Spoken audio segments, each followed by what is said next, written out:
Третий примерный показ спектакля «Укрощение строптивой» состоялся в стенах Абхазского театра при полном аншлаге. Репетиции шекспировской пьесы начались еще в прошлом году. Тогда специально для этой постановки в республику был приглашен российский режиссер Наталья Николаева. Текст сценария переводился на абхазский язык, но, несмотря на это, трудностей в работе творческого коллектива не возникло.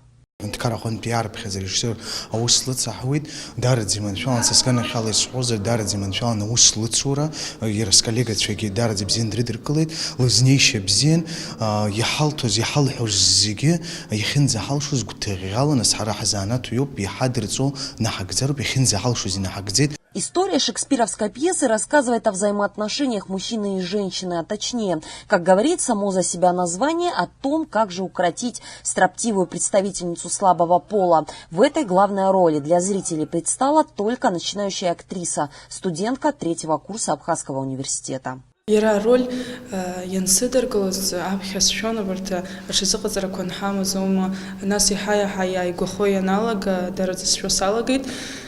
В этот вечер актеры театра максимально точно передали весь сюжет и даже текст шекспировской пьесы. Немного изменить решили эпоху тех событий, показав на сцене более современный период.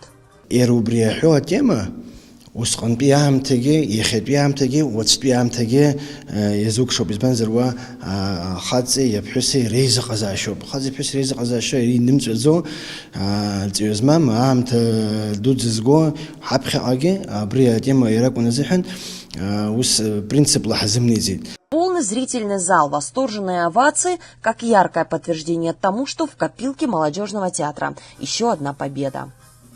Виола Барганжа, Рамо Камки, Абаза ТВ.